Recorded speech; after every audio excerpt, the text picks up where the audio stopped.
For the first time in 2 years, Gaza's only power station is working at 75% capacity, 3 of its 4 turbines generating desperately needed electricity.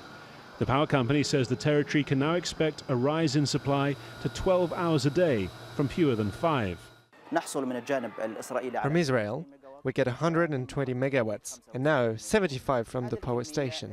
So right now we can talk about implementing the schedule of 8 hours on and 8 hours off. And we hope to increase a little bit more. For Gaza's poorest, cut off from alternatives like generators and solar power, the idea of a reliable power supply has become the stuff of dreams.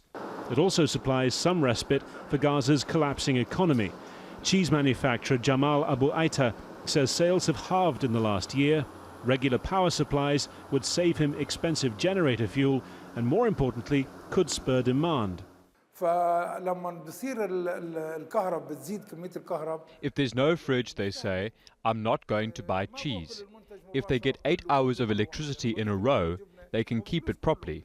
They can buy without thinking twice, and our sales increase.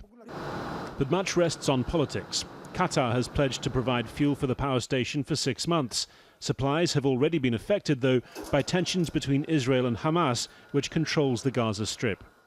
The ability for the power station to continue operating like this, though, depends on an Israeli political decision. And already this month, the Israeli Defense Minister, Avigdor Lieberman, has used that power, denying the fuel trucks access to Gaza.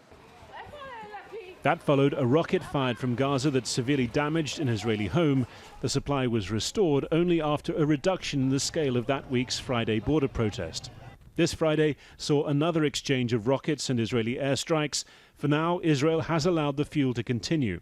The Palestinian president, Mahmoud Abbas, who for more than a year has been imposing economic sanctions on Gaza, has opposed the fuel deal, which was negotiated through the UN, bypassing his Palestinian Authority.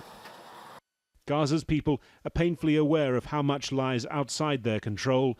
For the moment, they have at least one rare development they can welcome, inching them, if only a little, closer to something resembling normal 21st century life. Harry Fawcett, Al Jazeera, Gaza.